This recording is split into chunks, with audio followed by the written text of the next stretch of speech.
Thomas Clark Durant, an American financier and railroad promoter, was the vice president of the Union Pacific Railroad and the founder of Credit Mobilier, which was a French baking company.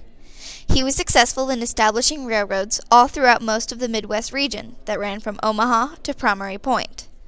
Durant was assuring he and other insiders would realize a fortune from the railroad without exposing themselves to the project's high-stake risks. Durant thought that building a railroad would be more profitable than running one, so he hired himself, since he was the founder, into constructing the railroad, while paying for it with Credit Mobilier money acquired from government bonds and risk-taking investors. He subcontracted railroad work to construction crews while using inflated estimates to ensure significant profit for himself and other congressmen. And since there was no liability, it didn't matter if the railroad was actually completed. Durant wouldn't lose any of the money he acquired. Oakes Ames, a congressman from Massachusetts and also a member of the Credit Mobilier, played a significant role in the completion of the Union Pacific portion of the Transcontinental Railroad. Clark improperly sold stock to the railroad's construction company, making thousands. Ames distributed Credit Mobilier shares at highly reduced price and stocks to other congressmen, along with cash bribing officials. Throughout the duration of the Credit Mobilier scandal, the government had no clue that it was taking place. President Abraham Lincoln even appealed to Ames to take control of the Union portion of the railroad. Effects that the Credit Mobiliers had on the Transcontinental Railroad. The Credit Mobilier was a fake company. It was created by one of the companies that was contracted by the federal government in order to create the Transcontinental Railroad itself. These companies were basically paying themselves to construct the railroad by making a false company, one that does not exist, and overpaying that fake company in the process, more than double what it would normally cost for the building of the railroad.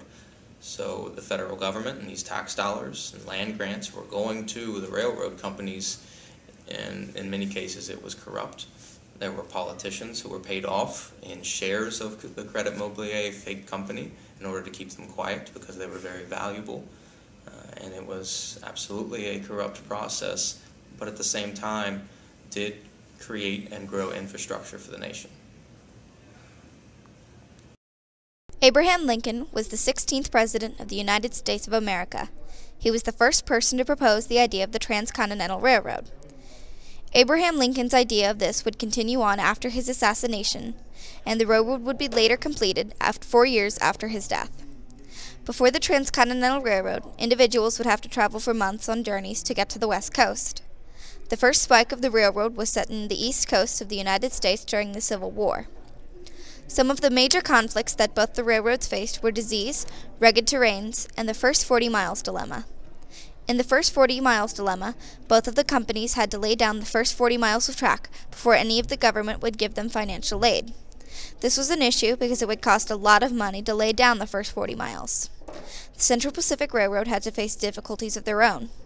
One of the major conflicts was going through the Sierra Nevada mountains. This was an issue for the company because the mountains have a 14,505-foot elevation, and the technology for the job had not yet been invented.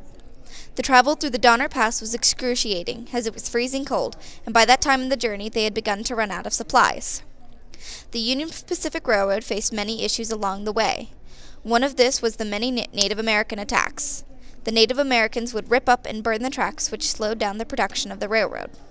The Union Pacific Railroad laid down 1,087 miles of track, and the Central Pacific Railroad laid 690 miles of track at the end of their journeys. Both of the railroads overcame their struggles and joined together in Primary Point, Utah on May 10, 1869.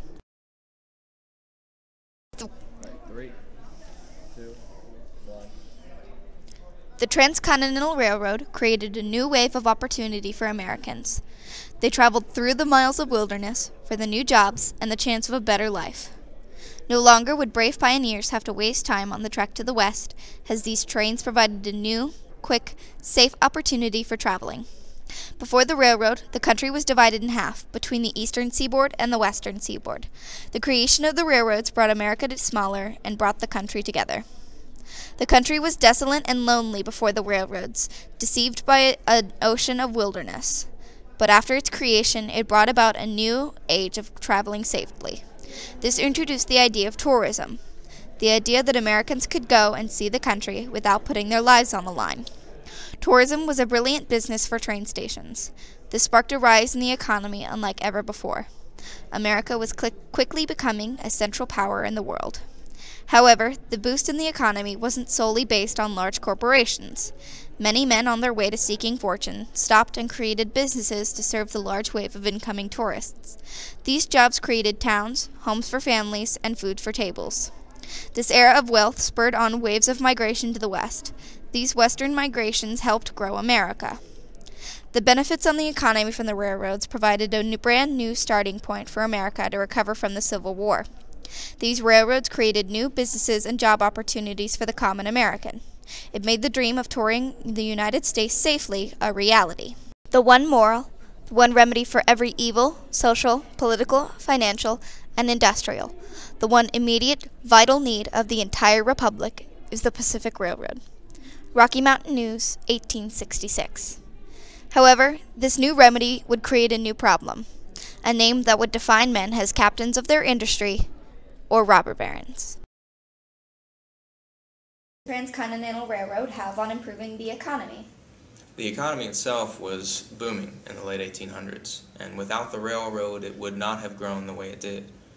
The 5 transcontinental railroads that were completed by 1900 allowed a lot of eastern companies to think more nationally as opposed to regionally. They could easily and quickly and efficiently ship their products around the country and even reach the Pacific coast at a much faster rate, which even allowed them to think on terms of trading with Asia as well. So they started to think even globally. The pace of trade and commerce was quickening, and it allowed these industries to grow because as they increased their markets, they could also increase the size and production of the products that they made.